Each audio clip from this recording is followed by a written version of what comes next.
This week on the BackTable podcast. Because it's a couple's disease. There's no point in raising the libido in one partner and not the other, because that is a setup for conflict. If you're going to keep both libidos low, that's fine. Leave them both low. That's okay. If you want them both high, but you don't want one high and one low. And so we have been treating couple. I think by treating one patient and not asking about the couple, you're missing the boat,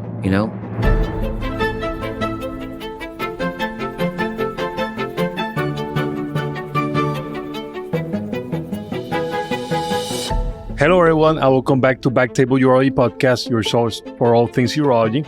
You can find all previous episodes of our podcast on iTunes, Spotify, and at backtable.com. Now, a quick word from our sponsors. This discussion is brought to you by Maris Pharmaceuticals, makers of KYZATREX, testosterone undecanoate capsules. KYZATREX is an oral formulation designed to treat adult men who have low or no testosterone levels due to certain medical conditions. Do not take KYZATREX if you have breast cancer, prostate cancer, are a woman who is pregnant, are allergic to KYZATREX or any ingredients in KYZATREX, or if you have low testosterone without certain medical conditions. KYZATREX can cause serious side effects, including increasing blood pressure, increasing red blood cell count, increased risk of prostate cancer, blood clots in the legs or lungs, abuse, liver problems, swelling of your ankles, feet or body, enlarged or painful breaths, and breathing problems while you sleep.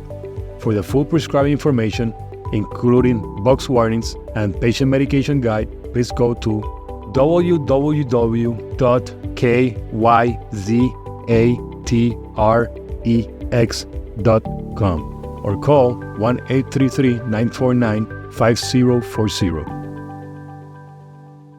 Now, back to the show.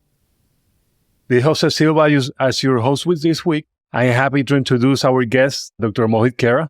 He received his medical degree from the University of Texas Medical School at San Antonio, and then completed a urologist residency in the Scott Department of Urology at Baylor College of Medicine.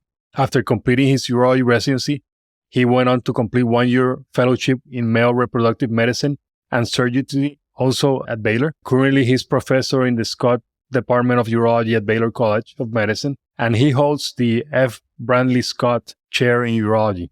Dr. Kera specializes in male and female sexual dysfunction, men's health, and hormone replacement therapy. Dr. Kera also serves as the director of the Laboratory of Andrology Research, the medical director of the Baylor Executive Health Program, and the medical director of the Scott Department of Urology. He has also served as president of the Sexual Medicine Society of North America. So, Mo, welcome to the BackTable. Jose, thank you so much for the invitation. Now, you have a lot of hats in the department, right?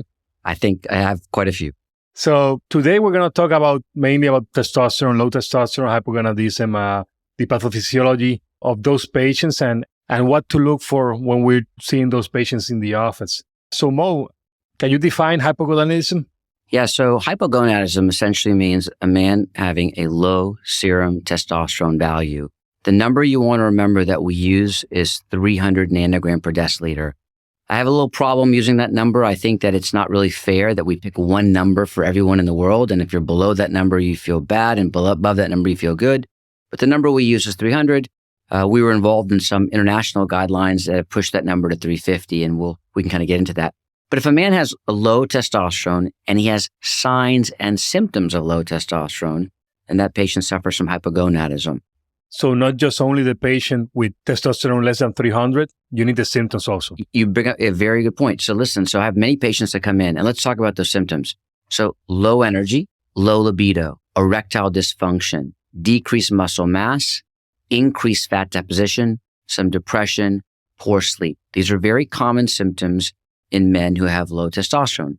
The most sensitive, specific symptoms are the sexual symptoms, meaning libido and erectile dysfunction. So if a man comes in with a testosterone level of 450 and he has every sign and symptom of low testosterone, you cannot treat him because he doesn't have the testosterone value. Conversely, if he comes in with a level of 250 and says, I feel great, I wouldn't treat him either. He really has to have both signs and symptoms and a low serum testosterone value. And you mentioned that patient with increased adipose tissue. And I have seen in the practice, sometimes some people are used to maybe low testosterone and they don't know it versus the patient that has that decrease more abruptly in the past 6 months and they will see it. So are you seeing those patients that have just constant low T and they just ride life because that's what they know? Yes. If you think about the symptoms I mentioned, low energy, low libido, ED, increased fat, decreased muscle, many men say, I'm just getting older, right? This is just part of aging. But the reality is they don't realize that they suffer from a condition that can be treated and help to reverse many of these signs and symptoms. So you're absolutely right. I think many people just accept it without getting tested to see if there's a potential treatment option. And I'm sure you see it in your office also. Sometimes the wife is actually the one bringing the husband, hey, I have seen it. And then the husband, either they don't want to talk about it. They like you mentioned, they think that it's normal with age. But most of the time, I think they're just embarrassed. Yes. I think, I talk about this many times. I call it suffering in silence. And, I know we're talking about testosterone, but when you talk about ED, erectile dysfunction, Peyronie's, low testosterone, many men are truly embarrassed to talk about sexual dysfunction and their symptoms. We know that the majority of men who suffer really suffer in silence. They think there's no treatment option or that their primary care doctor won't take them seriously. So I'll tell you, my wife is a family practitioner. And I said to her, do you screen for ED and low testosterone? And she says, to be honest with you, I have to go through diabetes, hypertension, sleep apnea. My patients are very sick. It's hard to get through everything in a short period of time. So I think a lot of physicians don't go through when it gets to sexual dysfunction, don't get to sexual dysfunction on the chain. And just like you mentioned, I always ask the patient, hey, are you having low libido? Because like you mentioned, most of the patients are just suffering in silence and they come because of BPH, even a kidney stone. And when you start asking the patient, hey, yeah, I think, or sometimes even in the office, they can see an ad for testosterone and they can see the symptoms, they can read it and say, hey, doctor, I think I have low testosterone. Many times patients are almost relieved that you asked them. If you just say, Mr. Smith, do you suffer from erectile dysfunction? They will say, actually, I do. There's almost like, finally, someone's asking me, tell me about your libido, which is not commonly asked. Now, conversely, many patients do come in specifically for those symptoms. They say, look, I got ED or I have low libido. But I would tell you that many men just suffer from silence when they really don't have to. And going back to those symptoms or prior to that, in terms of the testosterone pathway, can you just give us a review of how testosterone works in the body? Yes. So remember, the testosterone comes from cholesterol. That's the basic building block for testosterone. And so remember that the majority of testosterone in men comes from the testicles. Roughly 90% will come from the testicles. Roughly 10% will come from the adrenal glands. As men get older, there is a slight decline in testosterone production from the testicles. And then testosterone, remember, is broken down into two very important things. 0.3% of testosterone is broken down into estradiol. That's why you can get gynecomastia. And 6 to 8% is broken down into dihydrotestosterone, which has been implicated for BPH and hair loss. So it's very important to know the breakdown because many times patients will get anastrozole when they get testosterone. They'll give them finasteride. They'll give them medications to block the conversion. That is the essential pathway for testosterone. But remember that testosterone, when I first started my practice, I thought that there was this thing called andropause, meaning if you get older, men's testosterone goes down because they're just getting older and they're going to suffer from low testosterone. But now we know that's not true. Andropause is really not a true entity. Men who are very healthy do not see a significant decline in their total testosterone levels as they get older.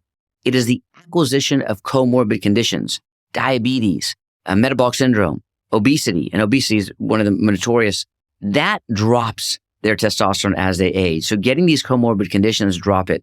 It's not aging in itself. Now, aging does do one thing that's important. We'll get into this, is that aging does increase SHBG.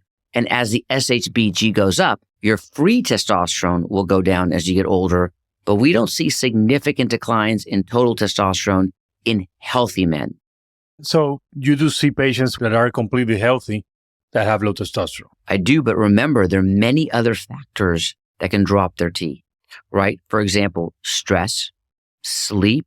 So remember, you sleep deprive someone that will, 5 nights in a row, you can see a 15% decline right off the bat in their serum testosterone levels.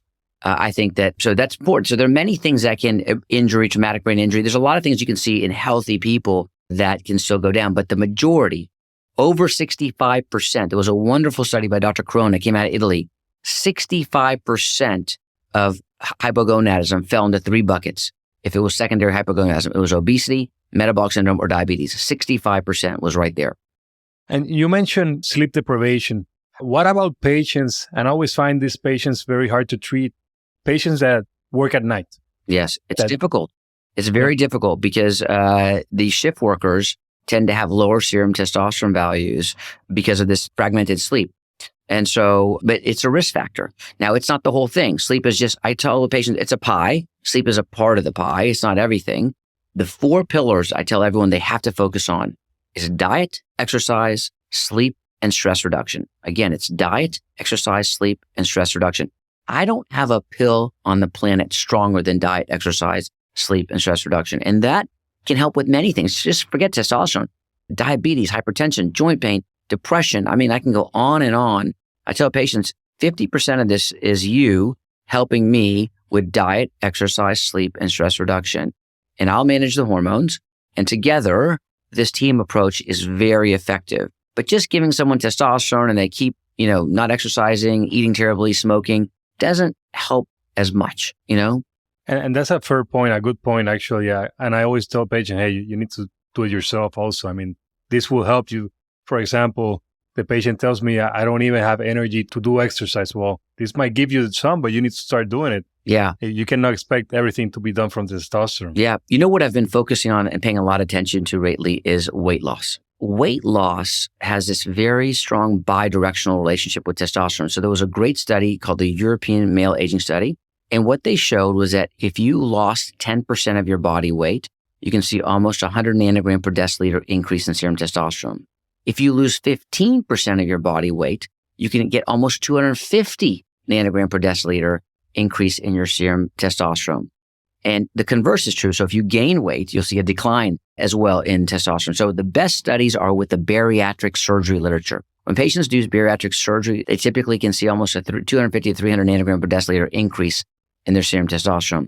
So I do feel that patients who lose weight not only benefit from increasing in natural testosterone, weight loss actually helps with a lot of the symptoms that we see with hypogonadism, meaning energy. I mean, energy being the most. You tell someone to lose 15, 20, 30 pounds, their energy level goes up. They sleep better. So we focus really heavy on weight loss. So you have that patient tells you, Mo, Dr. Kera, I have symptoms of low T. What's the next step? What labs do you order? Sure. So typically we'll check a testosterone, and I do check a free testosterone initially. I mean, the guidelines will say just check a total testosterone. If the total testosterone is low, then you're supposed to repeat the total testosterone and check other labs, meaning LH, FSH, prolactin. I'm at an academic institution, so I do like to check other parameters like estradiol and DHT. So those are my go-to. But then how do you know it's really due to low testosterone? Maybe he has hypothyroid, so maybe there's other things going on. So I do check TSH, and we do use peptides a lot. So I'll check an IGF-1 to check the growth hormone level as well. And then I always check a vitamin D and a B12 just to make sure that they're in check as well. So those are kind of my go-to labs when I know that someone is hypogonadal. I will check a PSA and a hematocrit because if I'm going to start them on testosterone, I got to make sure the PSA is okay. And I want to make sure they don't have a baseline elevation of erythrocytosis before I start them on it. Because again, erythrocytosis can be an issue. You mentioned vitamin D, and I mean, we always talk, I'm in Florida, a lot of sun, and we always were taught in medical school that vitamin D, sun exposure. But I see a lot of workers that, they're always outside, and I see a lot of patients with low vitamin D. Do you replace them? If you see a patient with a vitamin D? Yeah, I do. I think that, there's several reasons. It helps with immunity. It helps with the testosterone production, endogenous testosterone production as well. And so if the levels are low, but sometimes people just don't absorb, you'll start at 1,000 units a day, 2,000, you have to go to 5,000, 10,000. And then eventually you just may use the prescription version, which is 50,000 once a week, just to get the levels up. But I do think it's important. I do like vitamin B12. I think it can be helpful as well, just to, when people are talking about fatigue. But those are the ones I check. But I still go back to, I say, look, if you're really tired, the number one cause of fatigue is not low testosterone. The number one cause of fatigue is poor sleep. And it's not the amount of hours that you're sleeping. It's how efficient you're sleeping as well. So for example, Jose, if you went to bed last night and you slept 8 hours, but you were only 30% efficient. And I went to bed last night and I only slept 5 hours, but I was 80% efficient. I will feel better, the efficiency. So it's really important, that people get sleep, and it's not just the amount of hours they're sleeping there. So sleep is very important. The number one, I say, I can give you all the testosterone you want, but if you don't sleep, you will be tired. There's nothing I can do about it. You have to sleep. And if you want to sleep better, control your sugars, don't eat 3 hours before you go to bed, work out for me, manage your stress, and it all comes together. Each one of those 4 pillars play off each other. And you mentioned sleep, and that can be a separate podcast on its own, because not everybody is the same. I mean, some people, for example, for me, I wake up every day at 6, but if I wake up at 7, I'll feel much better, even if I sleep less. Yeah. For some reason, that extra hour, because of the line of work that we do, I have to wake up earlier. There's been some interesting studies looking at that. There was a really interesting study looking at testosterone production, and that if you deprive patients of sleep for the first half of the night versus the second half of the night, and if you deprive them, say, from 10 to 2, but then let them sleep from 2 to 6, they don't see a significant decline in their testosterone values.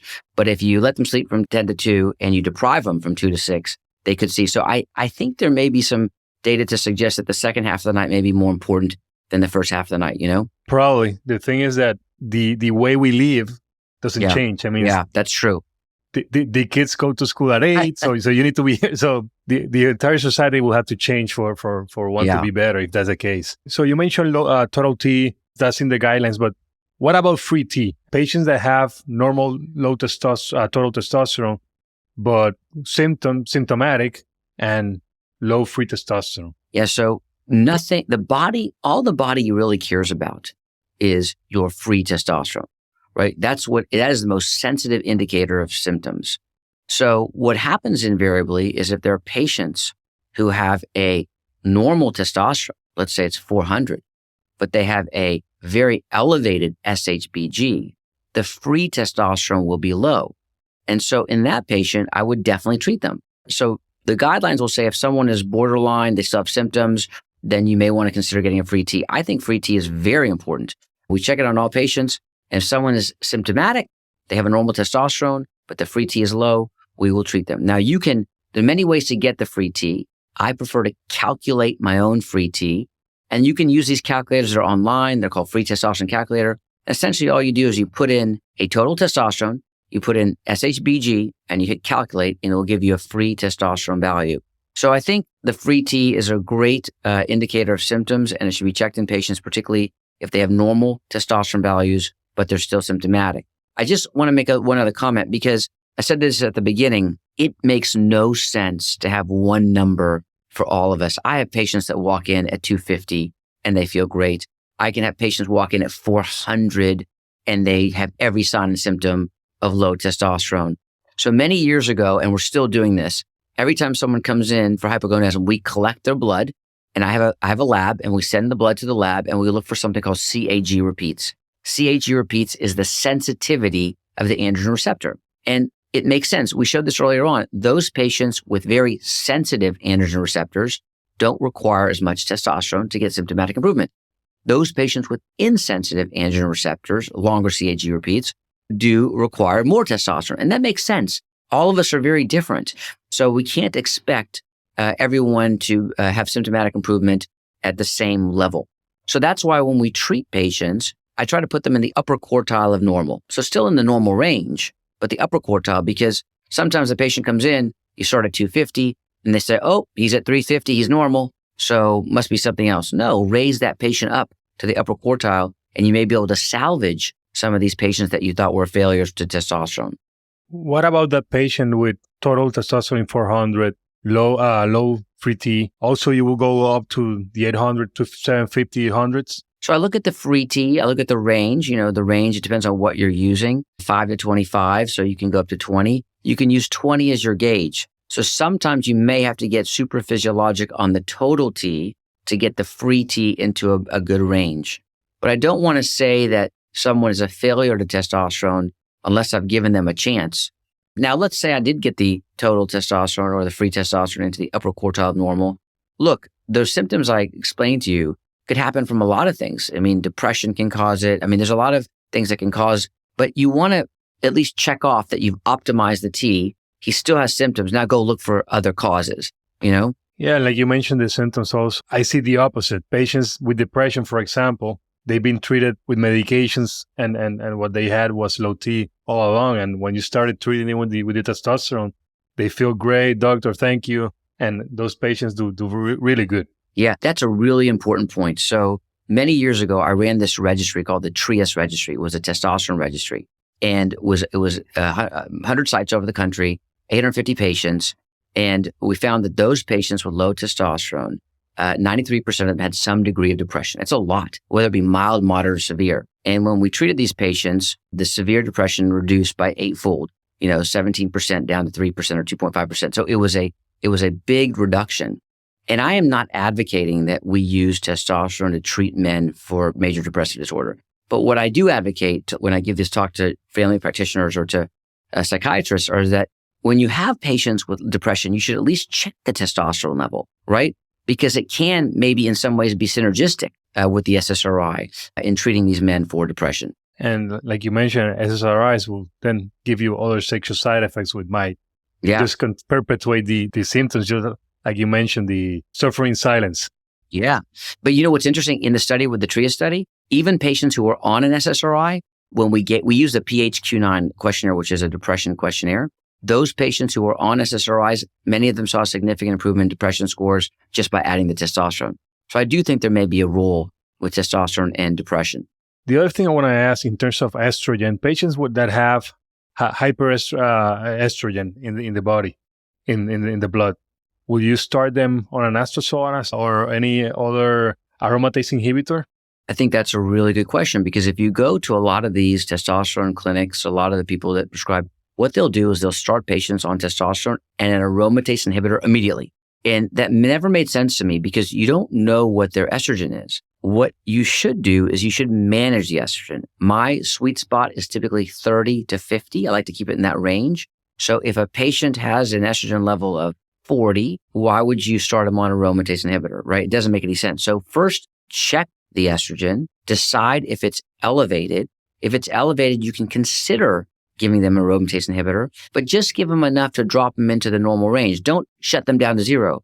Because when I was a fellow in 2006, we actually gave men aromatase inhibitors 1 milligram a day. We thought, look, men, why do they need estrogen? Just give them testosterone and they don't need estrogen. But we found out many years later that men need the estrogen. Estrogen is actually critical for sexual function and libido. A wonderful study out of the New England Journal of Medicine by Dr. Finkelstein showed that he felt that estrogen was the main part of the benefit that patients are experiencing, not the testosterone. So I think that you should check the estrogen. If it's elevated, use small doses. I typically will use 0.5 milligram, maybe even 0.25 milligram, and then once a week, and then recheck. And if I need to go 0.25 twice a week, but don't shut that estrogen down. And a patient that has, for example, estrogen in the 200s and then low testosterone, will you do an estradiol first, see if the testosterone goes up on its own, with the medication, or would you treat testosterone as well? The problem is anastrozole as monotherapy is not a very good therapy for. Okay. So now we're going to probably talk about this, but there are several ways to raise endogenous testosterone. And if we talk about medications, there's only 3. There's anastrozole, there's HCG, and there's clomiphene citrate. Just 3 medications. And if a patient has an elevated LH and FSH before you start treating them, then Clomid and HCG are less effective because the way Clomid and HCG work is they raise the LH, but now it's already elevated. So you have a patient with testis failure. The best example is a patient with Klinefelters. So they have elevated LH and FSH. So in these patients, anastrozole tends to work better because what you're trying to do is not make the patient produce more testosterone. You're trying to block the conversion from testosterone to estrogen to keep more testosterone around. Now, you got to be careful. Long-term usage of anastrozole, say for greater than 2 years, can lead to some risk for osteoporosis, osteopenia, because you're shutting down their estrogen completely. So I typically reserve the anastrozole for patients who have elevated LH and FSH initially as monotherapy, but it's not a great monotherapy for low T. And you mentioned the patient that is looking for endogenous testosterone instead of exogenous. What patient will fall into this category other than a patient wanting to preserve fertility, right? That's the biggest one. I can't tell you how many, Jose, I know you've seen this. I can't tell you how many patients have come in and they have been on testosterone, they've been getting injections, and they were never told it could cause infertility. And then now they say, now I want to have a child. I tell them that we can reverse it. That paper came out of our institution. We showed that you can reverse it, but it can take 3 to 7 months, and not everyone was reversed, although the majority were. Our protocol for this is basically tapering the testosterone. You don't want to stop at cold turkey because they feel lousy. We taper it every 2 weeks all the way down to 0. And then we give them HCG, 3,000 units, 3 times a week to try to bring back their endogenous testosterone. If they're trying to have children, then I will also give them gonal F at the same time. Gonal F is expensive, so if they can't afford the gonal F, then I'll give them Clomid. So Clomid or gonal F with the HCG. And that tends to work quite well. And typically these patients will recover anywhere from 3 to 7 months of the spermatogenesis. But I found that if you don't taper the testosterone over time, they tend to relapse sometimes because they just feel so lousy they want to get back on the T. Patients, for example, that were doing testosterone in the past and already have on physical exam atrophic testicle, will that work? Your therapy will work on them, or that patient most likely is already beyond salvage? Yeah. So remember, the only way these therapies work is if your testicles work, right? So all they are trying to do is either rev up the production from the testicle or stop the breakdown of testosterone that the testicle is producing. So if the testicles cannot produce, they can't produce. And I tell patients, the older you are, the greater the apoptosis of the Leydig cells within the testicle, and you have less Leydig cells. So the older you are, the less likely you are to respond to any of these types of medications. And at some point, you're just going to have to switch over to testosterone if you want to have this as your form of therapy. And a patient that has never been treated with testosterone, has low T symptoms, wants to preserve fertility, what are the options? Yeah, so I will tell them that I think patients respond best to HCG. I think that patients respond second best to Clomid. Clomid sometimes hard to get, so we now use N-Clomid, which is compounded off-label. And then the third option is anastrozole. Why? But most patients like Clomid because it's a pill, it's not an injection, and it's cheap. But the problem with Clomid is the following. The way Clomid works is it blocks estrogen receptors centrally in the brain. When it blocks the estrogen receptor, then that blocks the negative feedback and you increase LH and FSH. And that's great. But what happens is many men will have a good testosterone level, but they'll say, I have no desire for sex. My libido's low. And remember what I said earlier is that men need estrogen. So he has the estrogen, but he can't see it in the brain because all the receptors are blocked, right? And so we call this a discrepancy effect. You can take that same patient who has an 800 testosterone on Clomid, put him on exogenous testosterone injections, put him back at 800, and now he'll say, I feel it. My libido's better, sexual function is better. We see that quite a bit. And so you don't get that with HCG because HCG bypasses the brain, and HCG is just simply an LH analog, goes directly to the testicles, stimulates the Leydig cells to produce more testosterone. So that's why patients tend to feel more symptomatic improvement on HCG. But again, it's expensive. It's an injection, has to be done several times a week. Like you mentioned, so first choice, HCG, and then Clomid if they don't want to inject themselves. Exactly. Now, remember, there are other options, not medical options, but lifestyle. I told you about weight loss. There has been a big movement in the United States for using semaglutide for weight loss. I don't know if you've seen that, so I'm sure you have. So, yeah. And these patients come in and their endogenous testosterone does go up quite a bit after they've lost significant amounts of weight. So that's weight loss. We do know that improving sleep, there's some studies looking at CPAP machines and improving sleep apnea, which can potentially improve serum testosterone values. Exercise has been shown, but the most profound, and even varicocele repair. Now, I don't advocate fixing varicoceles for testosterone. I want to be very clear. But they have been shown to increase the endogenous testosterone by about 100 nanogram per deciliter in several studies. So if someone did have a varicocele repair and they did fix their sleep apnea and they did lose some weight, now you start adding it all up. Now you have a person who has a normal serum testosterone. So that will be helpful. But the only problem is that most of my patients say, I don't want to do the work, just give me the pill. It's like, just give me the pill. I say, fine, I get it, but you could do the work and it would make a difference. And you mentioned the pill in terms of Clomid that some patients like it because it being a pill versus an injection. Now in the market, there's a few oral pills out there, right? Right. So what's the difference between a couple of years ago that we didn't have that many in the market recently? Yeah. And now we have 3 in the market. Yeah. So you got to remember that there's a long history behind this. So the testosterone was invented in the 1930s. And it was also, Rusica invented the oral testosterone formulation in the 1930s. The problem was if you give someone oral testosterone, it gets degraded very quickly by the liver and it's gone. So what they did in the 30s was they methylated it. They put a methyl component on the testosterone so it would stay around. The problem with that is that when the testosterone went through the liver, it caused liver toxicity, hepatotoxicity, even liver cancer implicated as well. So for decades, all providers thought that if I give oral testosterone, I'm going to cause liver damage and liver cancer. And there was a fear. Well, in the 1970s, there came out a medication called estradiol, which was the first testosterone undecanoate. Why was this different? It wasn't methylated. It's called undecanoate, and it was actually bypass the liver and it goes through the lymphatics, right?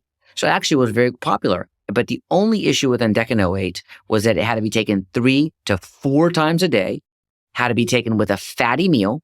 And so that can be kind of cumbersome, right? But you finally have an oral that has no liver toxicity whatsoever. And what's so interesting is that estradiol medication made it throughout the world. It was available in China. It's available in Canada. It's available in Europe. You can go to Australia.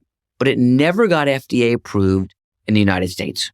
Never got approved, So in 2019, the US, we got our first oral testosterone undecanoate. So Claris came out with theirs in 2019.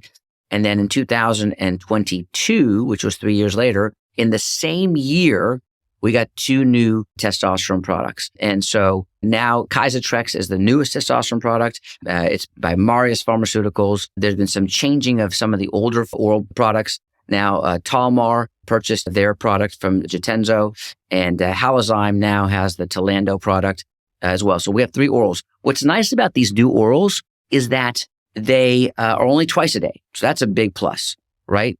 And you don't have to take them with a fatty meal.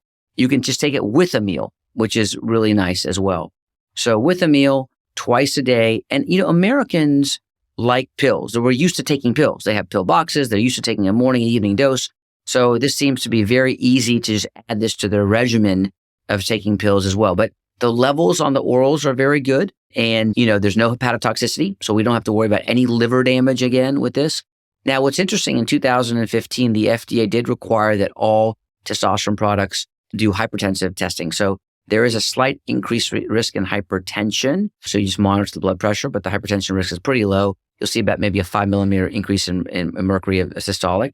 And what's really nice about the orals is that they have one of the lowest rates of erythrocytosis. So, think about this. When the hematocrit gets a little high, above 54, there's a theoretical increased cardiovascular risk. And if you have someone on an injectable, their risk of erythrocytosis can be as high as 67% in one of the studies that we published. So one trick that you can do is get them off the injectable. And I used to switch them to a gel because the rate of erythrocytosis was about 12%, pretty low. But the orals are even lower. It's about 5%. So if someone is suffering from erythrocytosis, elevated red blood cell count, just switch them from the injectable down to the oral, and you'll drop that erythrocytosis significantly. And the reason for that is the spike? That's part of it. Actually, you're right. So I think that we're not getting those high sustained spikes because remember, on the injectables, if I take someone, so I like giving injectable testosterone, I do sub-Q. And once we started giving sub-Q twice a week instead of once a week, the erythrocytosis rate goes down.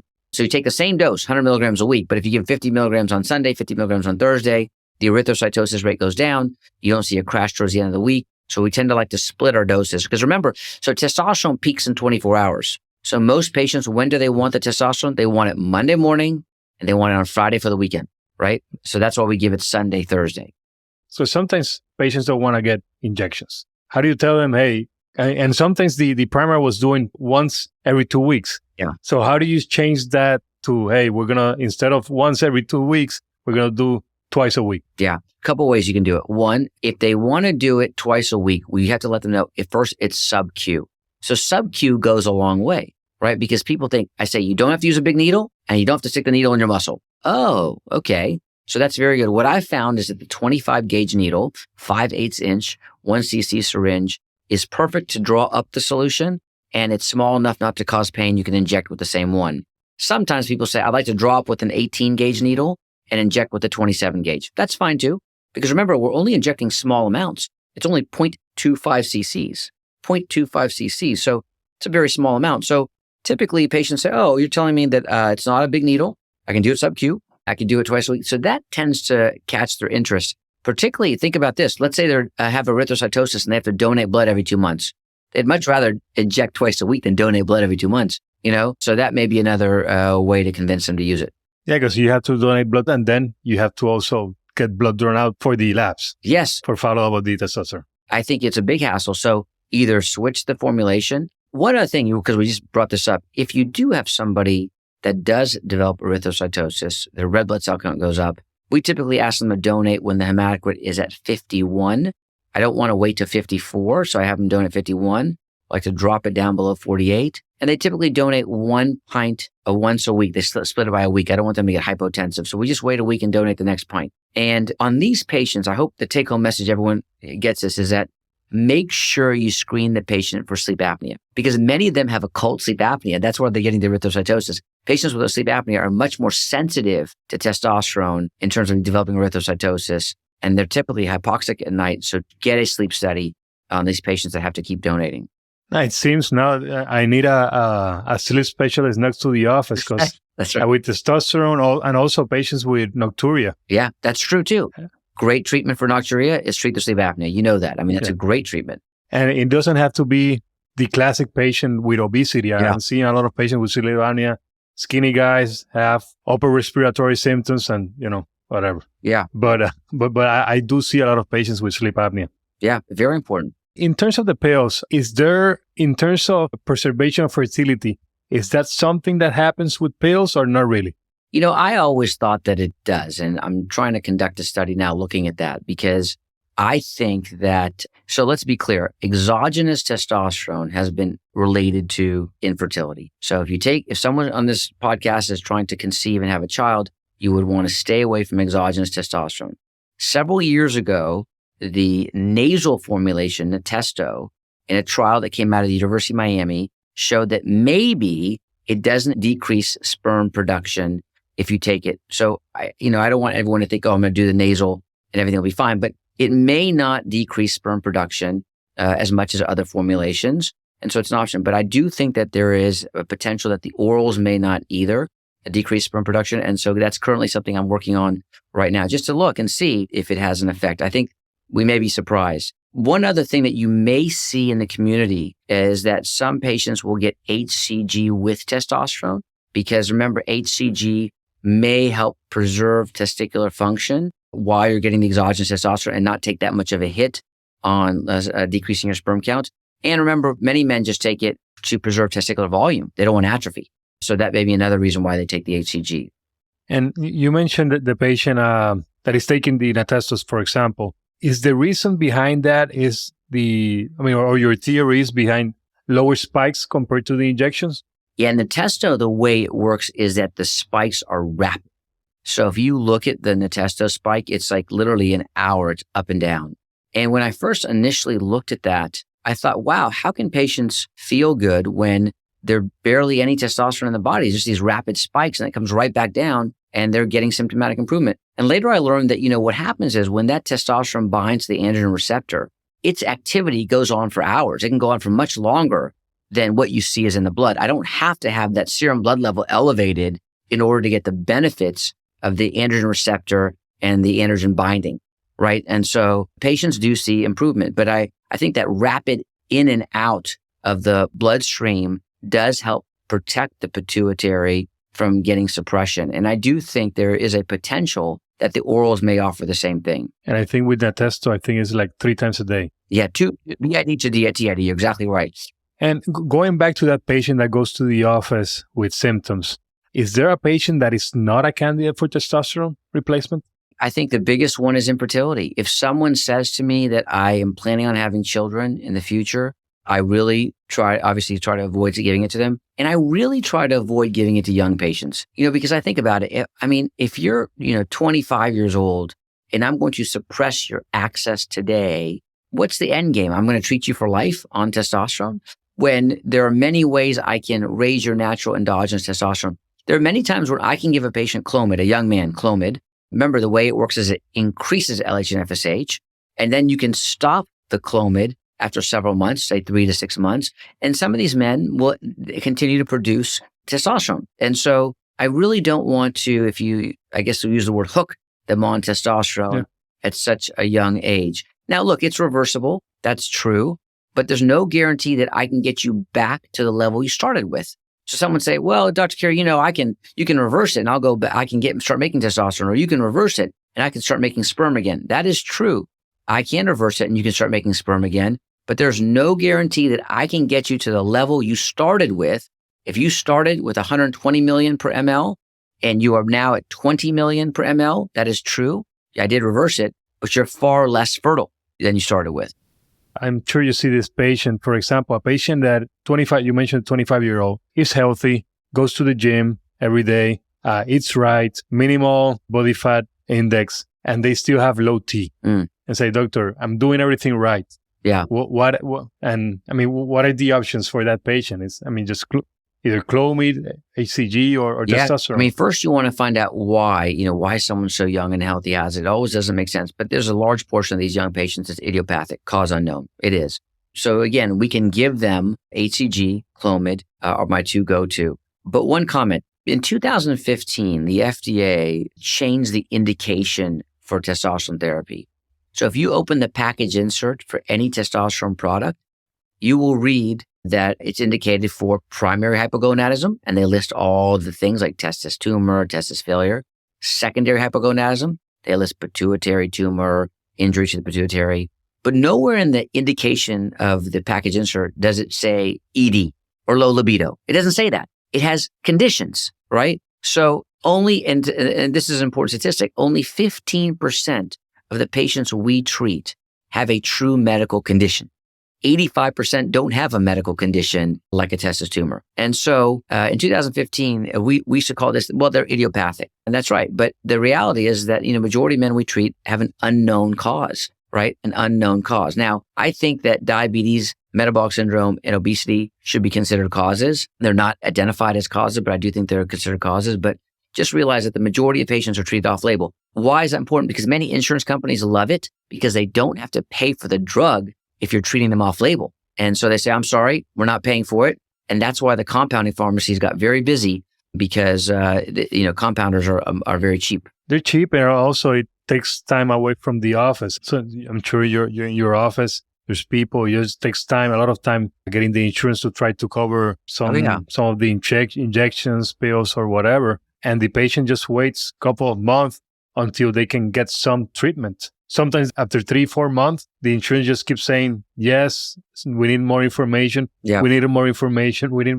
And at the end of the day, it's easier just to send the patient to a compounding pharmacy. Or you can just pay cash. If the drug has a reasonable price and you can just pay cash and not have to deal with insurance, that's also very helpful. But it just, that depends on, what you have. And sometimes even with the insurance, the copay might be still very high, even if they approve it. I agree.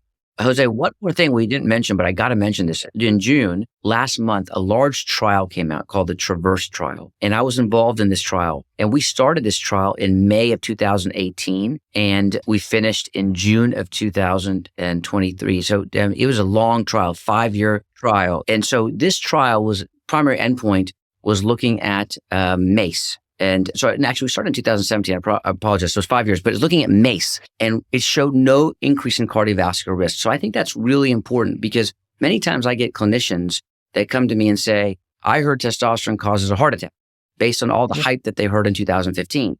And the Traverse trial finally puts that to rest.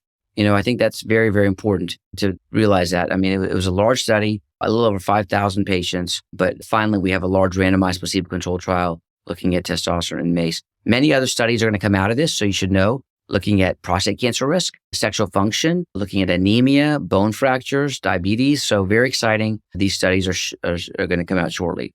That's extremely good because we definitely need that advertisement or that positive feedback in terms of the research because like you mentioned, after the cardiovascular events came out in 2015, a lot of the primary physicians, which are usually the gatekeepers of these patients, the patients come scared to the office because the primary say, hey, you shouldn't be on testosterone. You're going to have a heart attack. And sometimes it's difficult for us or it takes time for us to convince, hey, you should be fine. Yeah, I think it's the largest study we've ever had on testosterone, randomized placebo-controlled trial. It's a big, big effort, and it's just a great study. And I think, again, more to come on that. I think more to come also on prostate cancer. We didn't talk about that, but, that was the main concern when I started my residency. And now that's kind of put to rest. The AUA guidelines in 2018 state that, men should be aware that there's no increased risk of prostate cancer giving testosterone.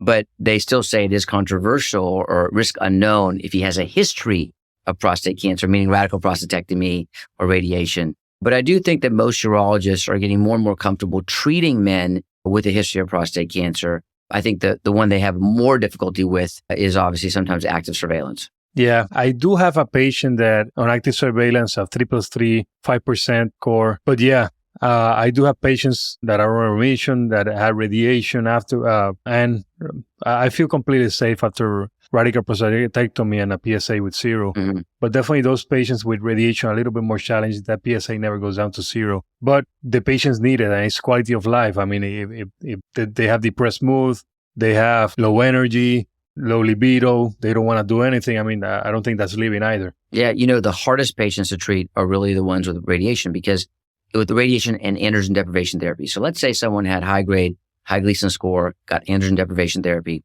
So, there's this concept called the androgen saturation model. And so essentially what it means is that when your levels of testosterone are low, your PSA correlates with changes in testosterone. So we think the saturation point's around 250. So if a man comes in with a testosterone of 110 after radiation, and I start him on testosterone, his PSA will go up, and it will go up. And if you believe in the saturation model, once it gets to about 250 or above, it'll plateau. So that first PSA, when they come back in 6 weeks, everyone's freaking out. They're like, oh my God, this is a biochemical recurrence. I tell patients it's going to go up, then we'll recheck it again. And after we check it again, it tends to find its own plateau. Now that's, again, what we do in our practice. I typically have patients who have radiation. In this case, I will wait 18 months before I treat them, and I will biopsy them. I'll biopsy them if they want to be treated. But the radiated patient with androgen deprivation therapy is, I think, one of the hardest patients to treat with testosterone, and it involves a lot of counseling and making sure that they're really informed on the risks and benefits. And in those patients, let's say you do the biopsy, there's no cancer, would you treat them as the same as a patient cancer naive in terms of treatment options, or you go specific for something different? Yeah, 2 different things I would do is I wouldn't give them a long acting. So I wouldn't give them Testopel because I can't take it out of the body. So I don't want the PSA to go up, they get concerned. So I use a short acting, and I think that's very important. And the only other difference is that I would monitor their PSAs a little bit more often, just to show them that there's no concern, no increase. So instead of doing it every 6 months, I may do it every 3 months for the first year, showing that there's no issues, then start spacing it out.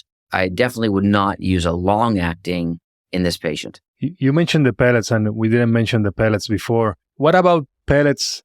I mean, you mentioned Testopel, but I know there's a lot of offices out there using different kinds of pellets that are compounding, and they usually don't even care about your testosterone. Can you talk a little bit about that? Yeah. So we typically use FDA, the Testopel, which is commercially available, but some patients don't have coverage, and some states will only allow 6 pellets, which doesn't really do much. So in those states, or if the patient doesn't have coverage, we offer a compounded version of the pellets. The difference between the Testopel comes at 75 milligrams per basically pellet, but the compounded ones we use are 100 milligrams per pellet. So I'll use 12 Testopels or 9 compounded, which is essentially 900 milligrams either way, And so I think we looked at this and we did some studies. We don't see a significant difference in levels. Patients tend to respond to testosterone, whether it's compounded or it's a pellet. You just got to make sure that you're getting your compounded pellet from a reliable source. Right, that's very important. And there are many compounders now that are FDA certified, so they're getting very high quality. But if you are using compounded pellets, make sure you check the testosterone levels frequently at the beginning to make sure these patients are responding, because not all compounders are the same.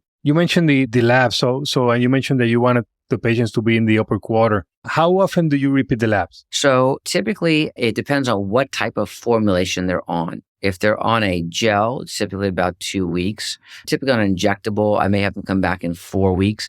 Now, it's not that it has to be exactly 2 weeks. It can be any time 2 weeks or after. Let's say he says, I'm going on vacation, I came back for a month. No problem. I just want some time where they can get to their new baseline level. Now, there's a controversy here.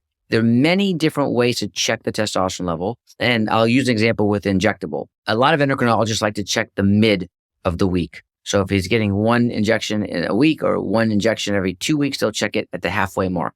I prefer to check it at the trough. So I tell them, but the day before you come in, I'd like you to check your blood so I can see how low you are, because I'm not so concerned sometimes about how high the levels get, because he can get erythrocytosis but if the trough is low, let's say the trough is 110, well, clearly that's not going to work. So I try to make sure that my trough is in a reasonable range. If my trough is at 300 or 400, I know the peak can't be that high anyway. So that's really important to me to check it at the trough. And then once you establish that that patient is in the ideal medication or dose, you will go every 6 months? Exactly right. Every 6 months. The guidelines say you can check every year. I think that's a bit long.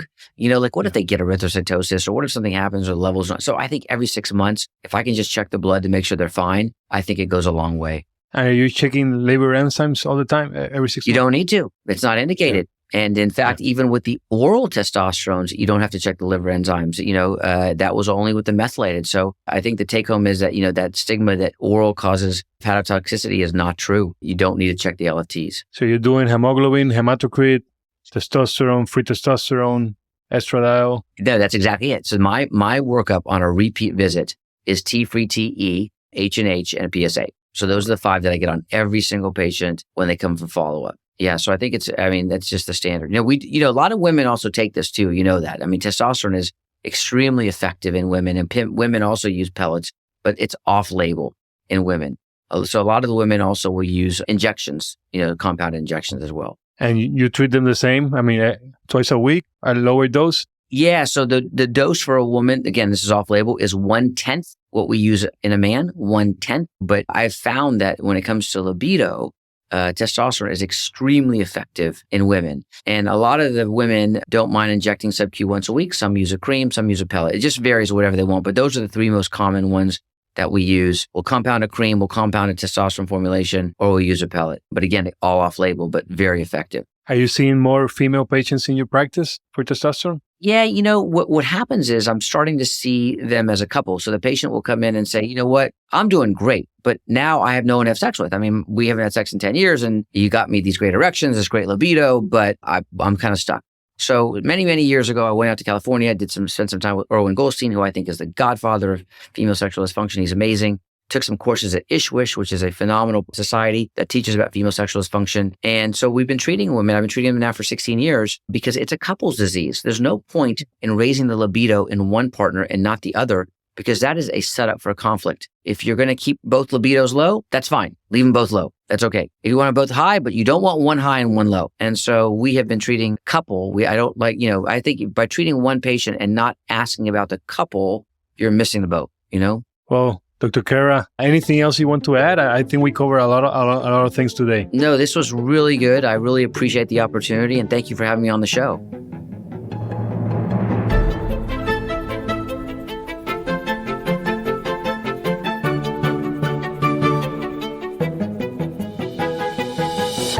Thank you so much for listening. If you haven't already, make sure to subscribe, rate the podcast 5 stars, and share with a friend. If you have any questions or comments, DM us at _BackTable on Instagram, LinkedIn, or Twitter. BackTable is hosted by Aditya Bagrodia and Jose Silva. Our audio team is led by Kieran Gannon, with support from Josh McWhirter, Aaron Bowles, Nick Shellcross, and Ness Smith-Savadoff. Design and digital marketing led by Brian Schmitz, with support from Devante Delbrun. Social media and PR by G. Ding. Administrative support provided by Jamila Kennebrew. Thanks again for listening, and see you next week.